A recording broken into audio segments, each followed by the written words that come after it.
Most conflict isn't even caused by malice, it's caused by assumption.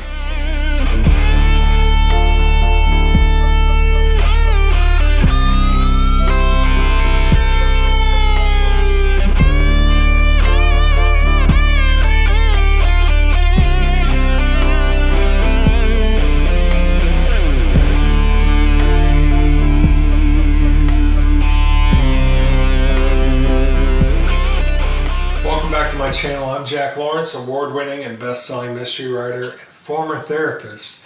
On this channel, I give you psychological tips and tricks that bring depth and realism to your story, character, and plot. One of the hardest truths for most people to swallow, especially in a therapeutic setting, is that you don't perceive things objectively, ever. At least hardly ever.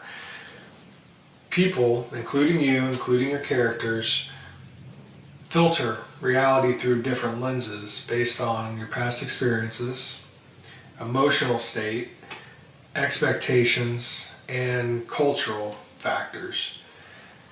All of these things, the community you belong to, all of these things are filtering your worldview, right? And so that's why in criminology, for example, you don't trust witness statements 100%, because you could ask 100 witnesses the exact same question, describe what you saw, and you're going to get 100 different answers. Everybody's perceiving things through their worldview. They're not receiving it objectively. And if you can do that, that's pretty much a superpower. Your character probably isn't. So your character, it's a great thing to use to not just bring realism to your story, but to add a little bit of mystery to your character. Because the reader's going to wonder, is this character lying? And the truth is, no, they're not lying. They're not being deceitful. They're just interpreting based on their worldviews and their experiences. So how do people view this in real world? How can you use this in your book to bring depth to your characters and their relationships within the book? Number one, they might perceive silence as rejection. I've talked about silence before on this channel, where silence isn't necessarily rejection, it isn't necessarily anger, it isn't anything malice. Sometimes it's just you don't know what the hell to say, right? If you're in a tense moment, maybe you just don't know what to say, or you feel uncomfortable in those moments, and so you're shutting down. It's not that you're rejecting the other person or that your character's rejecting somebody. It's just you don't know how to respond. The character doesn't know how to respond. Another one is that boundaries equal punishment. There's 1.5 million resources on boundaries. The way I always described it to clients was, boundaries are not there to punish the other person, right? And so that pretty much answers that right there. Boundaries don't equal punishment. I would tell them boundaries are not to punish the other person, it's to protect you, right? It's to protect your emotional state, it's to protect you physically, psychologically. Boundaries are there to keep you accountable and to keep you safe. It's not to punish the other person.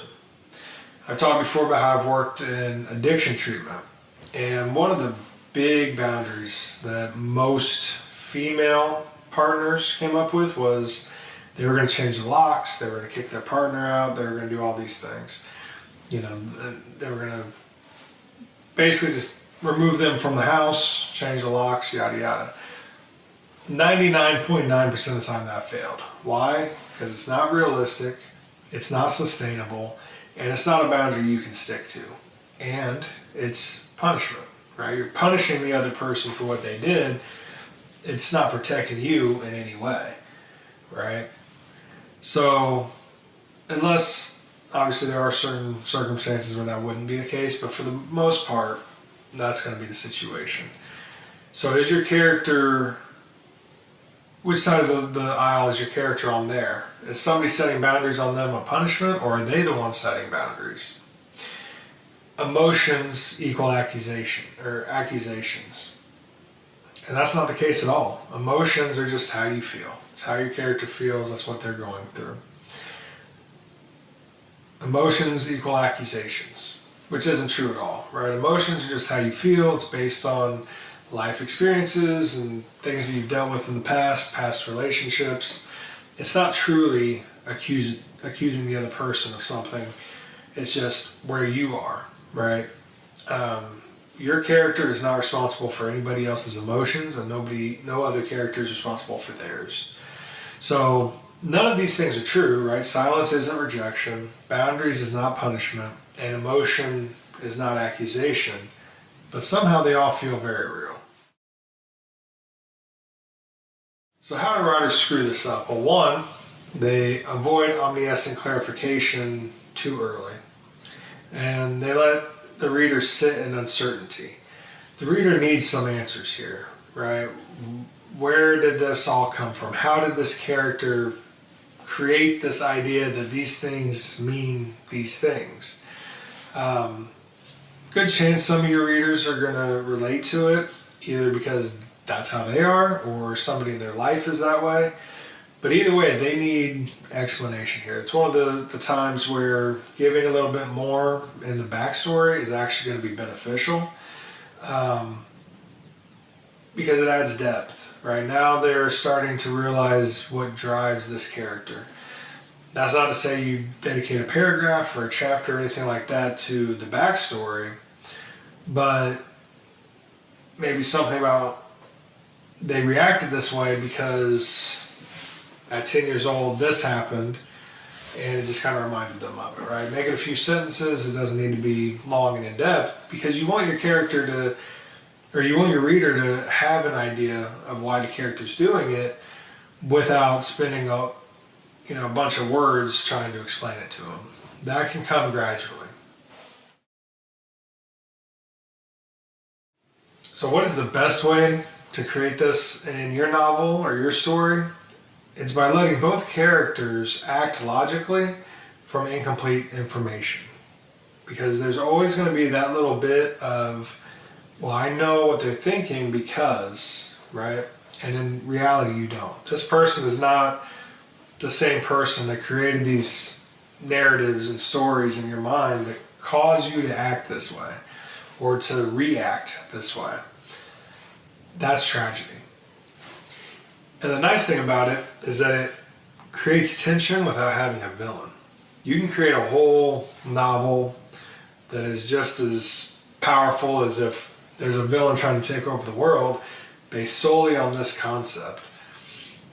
That the main character feels like this person is trying to do this big evil thing against them. They're trying to ruin their career, etc., but they're not. In reality, it's just the way that they're interpreting the situation. And the real tragedy is what happened before that got them to this place, to where your character believes these things are true when they're not. If you found this video useful, be sure to like, share, and subscribe, because every week I drop psychological tips and tricks that help bring life and depth to your characters, your plot, and your story.